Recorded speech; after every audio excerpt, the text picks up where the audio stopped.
మన తెలుగు వాళ్ళు ఎన్ని వెజ్ ఐటమ్స్ అయినా నాన్ వెజ్ ఐటమ్స్ అయినా పప్పులు వేపుళ్ళు కూరలు ఎన్ని ఉన్నా పచ్చళ్ళు పొడులకి ఒక స్పెషల్ ఫ్యాన్స్ ఉంటారు.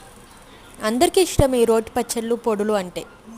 ఈరోజు నేను వేడన్నంలో ఆవకాయ పచ్చడి, చింతతొక్కు పచ్చడి అండ్ కరివేపాకు పొడి, నెయ్యి అండ్ వడియాలు వేసుకొని తింటున్నా. మనలో చాలామందికి ఫుడ్డు ఫస్ట్ ముద్ద నెయ్యితో కానీ పచ్చళ్ళతో కానీ నెయ్యి పచ్చడి లేకపోతే పొడి వేసుకొని తినడం అలవాటు ఉంటుంది. మీలో ఎంతమందికి ఈ అలవాటు ఉంది? నాకైతే ఇవి ఉన్నాయనుకోండి, ఈ కూరలు ఏం అవసరం లే, పప్పు వీటితోనే తినేసేస్తా. మీలో ఎంతమందికి ఇలా ఇష్టం? కామెంట్ చేయండి. ఫస్ట్ ముద్ద విత్ కరివేపాకు పొడి చాలా బాగుంది. నచ్చితే లైక్ చేయండి, సబ్స్క్రైబ్ చేయండి, షేర్ చేయండి. బాయ్.